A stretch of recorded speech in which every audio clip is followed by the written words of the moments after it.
Welcome to Wine Plus AI. We're your hosts and wine lovers, Adrie and Seyna. This is the podcast where we break it all down for real people, not the people who are working in the terminal. Just the truth about AI. What's brilliant, what's broken, and what's straight up ridiculous. Let's get into it. Quick disclaimer here for this episode. We are going to be talking about sex, drugs, nudity, violence. If you're someone who is sensible to those topics, this episode might be triggering for you. So listen with care. Welcome to another episode of Wine Plus AI. We today are discussing who is responsible for all the guardrails behind AI. So the puppeteer in the background, who is making the rules of what AI can do for you versus not. I can't wait to dive into this. Before we get into it, as always, our wine today is Barba Bianca, the perfect companion here today because it embodies tension with structure. So, I don't know. I feel like we've heard this one before with some of our wines, but what spoke to me in particular is that this is a white wine that feels free, but you can tell that somebody guided it there on purpose to be that way. Interesting. Okay. So we have some guardrails here. So we have the minerality, which is potentially the transparency. You can taste the earth behind the choices. You have the acidity, the debate, the pushback, bright, sometimes sharp, but keeps things alive. Then you have the saline, the bitter finish, the ethical aftertaste. I don't know if I feel good about the fact that it's like salty at the end, slightly bitter, but it's a reminder that freedom always has boundaries, and those boundaries have flavor. When I smelled this, it's a very funky wine and it smells a little like garbage. Yeah, it was an experience, to say the least. Not one that I expected. Cheers. Cheers. Yeah, I think honestly, funky is a good way to describe this one. Yeah. Honestly, this is not my favorite. No, mine neither. But I do think it fits the theme quite well. Maybe we don't have it at the right temperature. I don't know. Probably it's that. It's probably that. It's the joy of natural wines, right? All right. So let's maybe just do a very basic analysis here of what are these guardrails that we're talking about. So for somebody who is new to AI, what the F are we talking about when we say like, oh yeah, there's somebody in the background calling the shots, essentially? Mm-hmm. Yeah, I think guardrails can mean a lot of things in AI. So guardrails are, in the context of many things, usually the input that you give and the kind of scope that you give to, for example, the rules that you make. Exactly, the rules that you make. However, there are other rules that I think people are not largely aware of, or it doesn't necessarily come to mind initially. You have this illusion that you are completely free, that AI can do everything for you. Whoa, ho, ho. It does not. Because, of course, if you ask ChatGPT, you say, hey, I want to make a massive chemical bomb. How do I do that? ChatGPT is going to be like, hell nah. Have you tried it?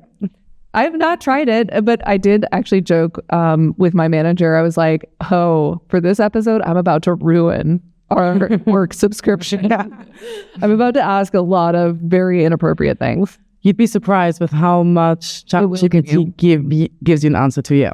And I did, it does actually, you do actually have to ask multiple times in different ways, but you will get enough information. Yes. Because that's the way that large language models actually work. Yes. As previously discussed. Yeah. Yeah, I think like if you look at the ChatGPT example, of course, they put a few guardrails in place, especially in regards to the personal layer and people, for example, who are having a tough time in life, for example, or going through a mental health crisis. After a few incidents that we've discussed in previous episode, they have put some guardrails in place there. ChatGPT doesn't necessarily go on that personal layer or recommends you to speak to a professional. But of course, you wouldn't know that the guardrail is there unless you try to get that answer. Yeah. So one thing that I have been contemplating in the lead up to this episode was actually how much nudity it will actually allow in image generation. And that's something that has actually changed within the last few days. Yes, I was just about to say ChatGPT's newest announcement. Yeah. What are your thoughts? So ChatGPT basically said that it will allow more nudity. Yeah, mature content. Which also could be, fan fiction erotica, I guess. I think it will be mainly that, to be honest. Yeah, I mean, listen. So icky. Yeah, I have, actually not safe for this podcast. Move on. But I do think that will be a massive application. But I do wonder about the image generation and what it's actually trained on. I think that is almost always my question. So who is actually putting the guardrails on what kind of images are actually able to be generated? It's actually, this is also a really good example of a good use of AI. So there is quite a few algorithms in place that a few people independently have also been working on to detect nudity and flag that so that it actually gets removed from platforms. So that's one of the more positive uses of AI. Because it also means that not a human has to go and review all of that necessarily. Which also, of course, helps to enable the models to have clean or cleaner content that it is trained on. But of course, that doesn't necessarily stop someone from going ahead and prompting certain scenarios that would not be necessarily legal. And this is where, those human guardrails come into play. And I think if you look at, for example, what we just discussed about OpenAI and ChatGPT and the guardrails to put in place from a mental health perspective, these are also similar guardrails that they have to put into place. Yeah. And I think with those things, it's one of those scenarios where a lot of the guardrails come because something happened. Because I think there's scenarios people don't think of where they're like, no one would ever go and prompt that, but there is always someone out there who will go ahead and prompt that. So I think a lot of it is reactive rather than proactive. I think I want to say like maybe a month ago, I put basically I submitted a photo to ChatGPT and I said, hey, could you remove the background of this photo?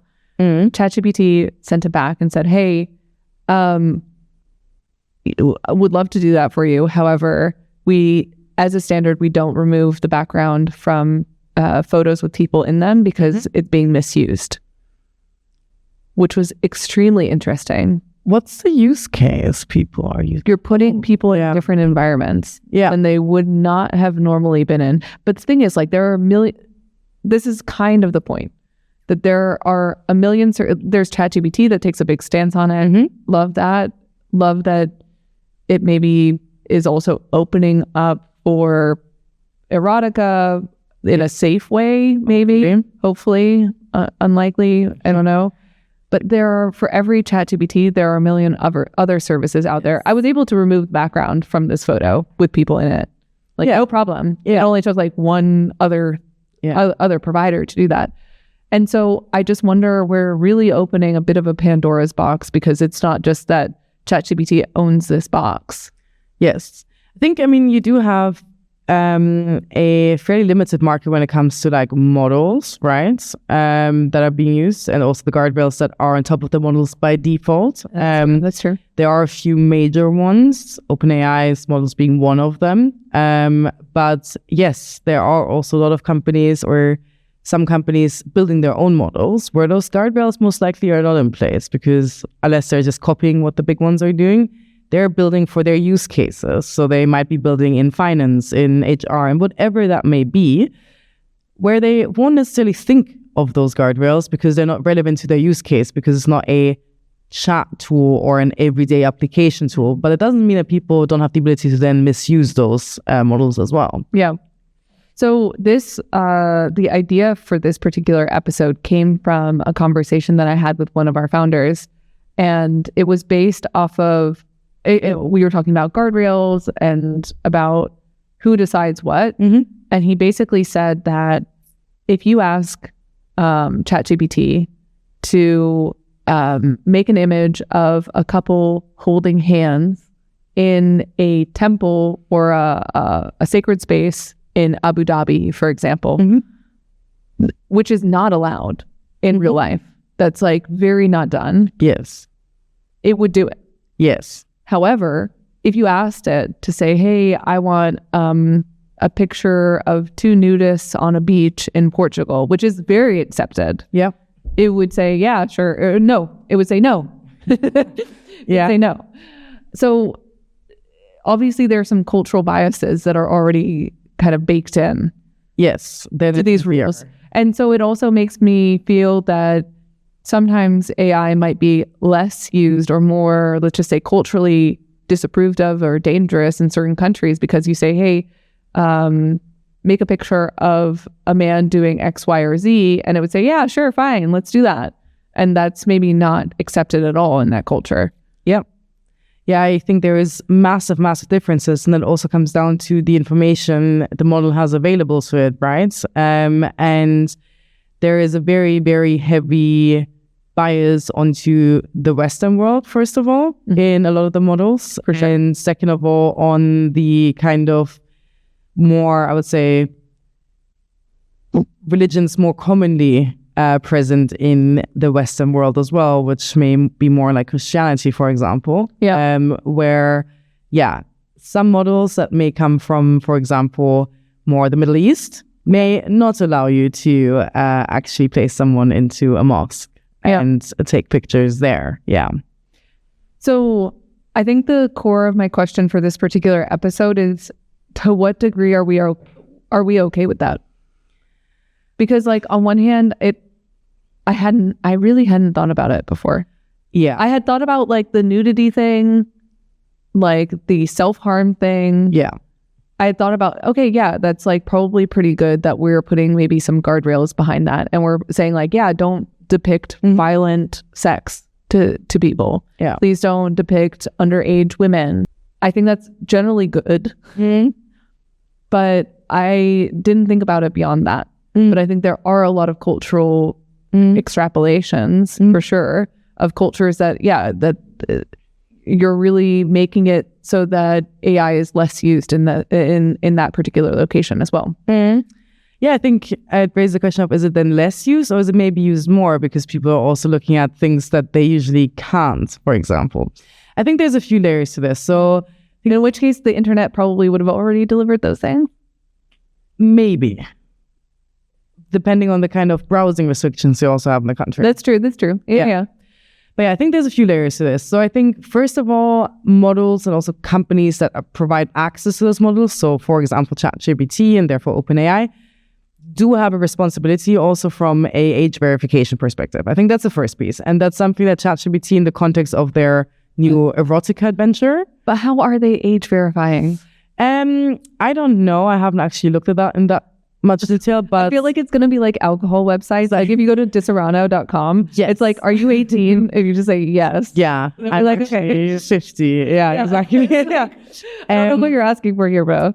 But there are some legislations, for example, in the UK, they introduced some legislations a few years ago for example, like porn websites that you need to actually properly verify with your ID. Oh, really? I believe, yeah. And so I think, for example, ID verification is something that a company like OpenAI can very easily afford to do because they can just work with a vendor for that, right? Yeah. So I think that's something that those companies really need to invest in to make sure that any sort of, I'm going to call it problematic content or non-safe for underage people content is actually already limited to people who are above the age. Of course, if you use your parents' ChatGPT account, then that doesn't necessarily stop you from still doing something that you maybe shouldn't. But at least that gives an initial form of guardrails, and then it's your parents' responsibility to give you more,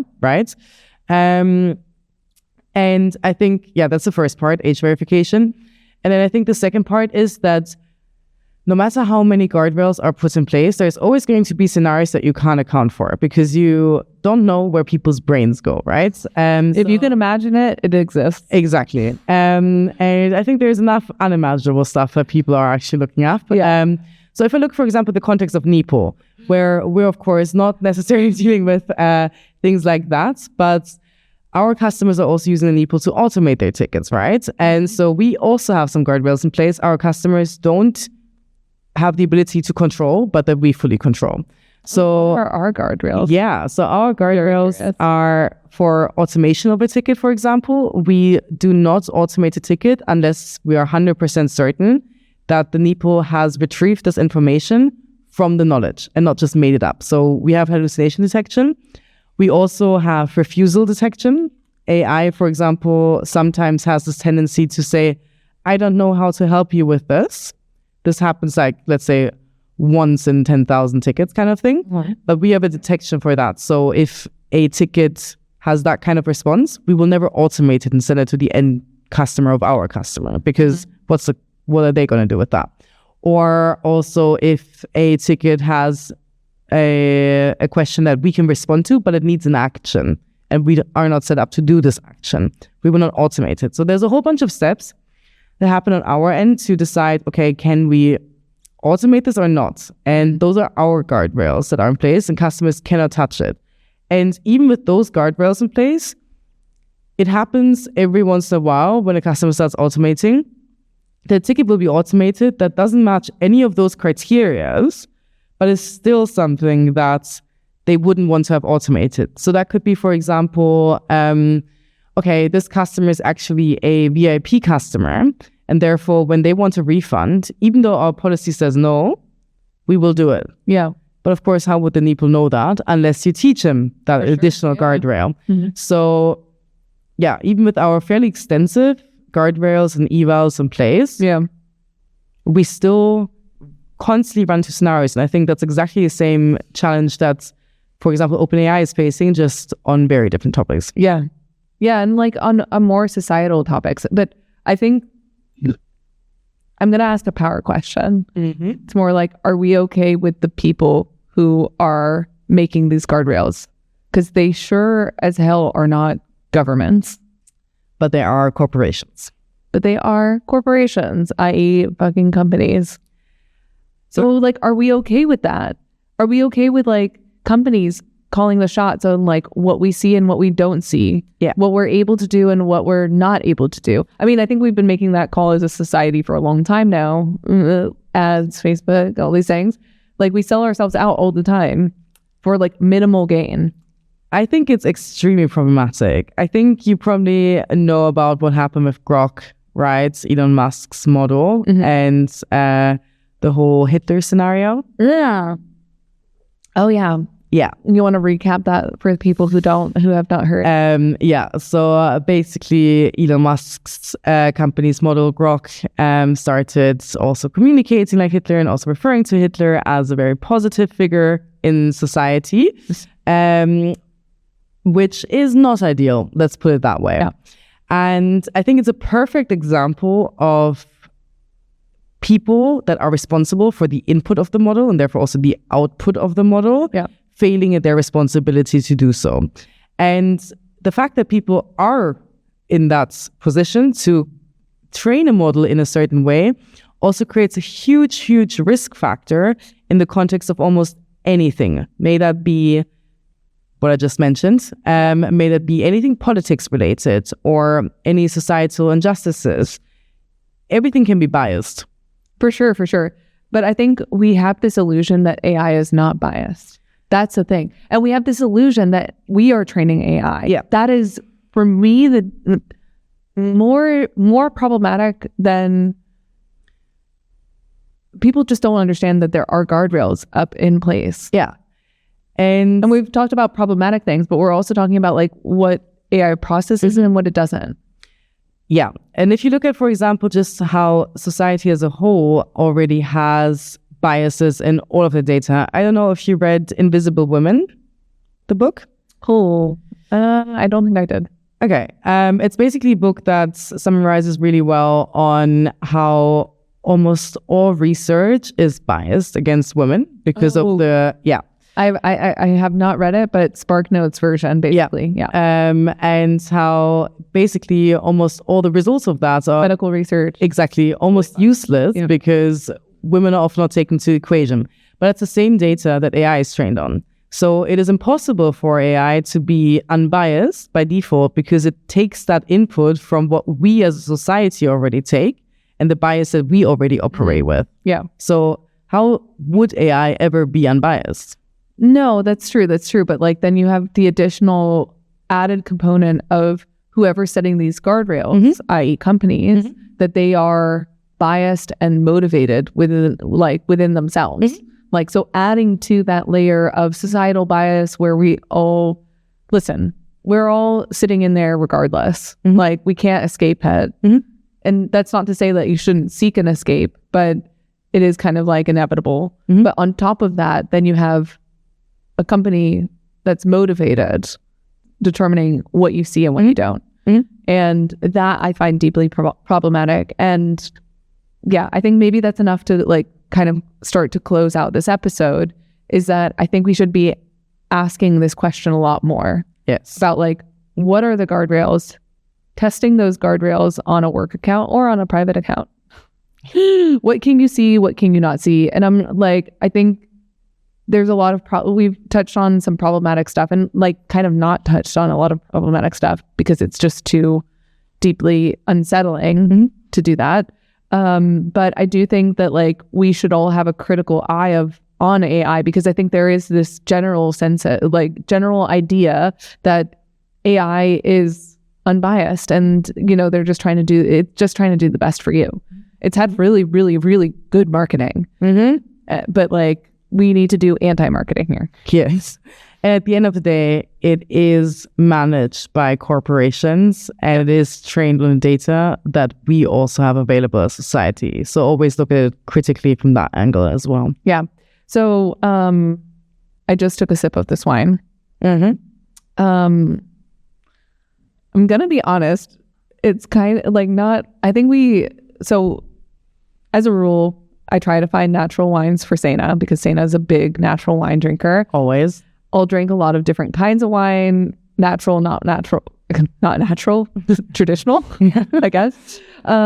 This has been kind of unpleasant for me. Me too. Okay. So even though I'm a big lover of natural wines, I do tend to stay in the less funky realm of things. Maybe it's that we don't have it at the right temperature. Maybe. The guardrails are not quite refined enough. Exactly. But it tastes like it's like garbage, like or like a field, you know, manure field. Exactly. Okay. Manure field. Yeah. Freshly manured. Yeah. This is a fresh manure field of wine, and as a topic, we're very early on here. Yeah. Don't love that. Okay, so that's the end of this episode. Thanks for joining us. As always, this will be on thejoylab.ai. This is where we're keeping all of our content about exploring the world of AI with creative, fresh eyes, different perspectives within the Neeple team. Check it out there. You'll find this podcast and everything else. And see you next time. That's it for this week. You know the drill. Like, subscribe, and see you next week. Cheers.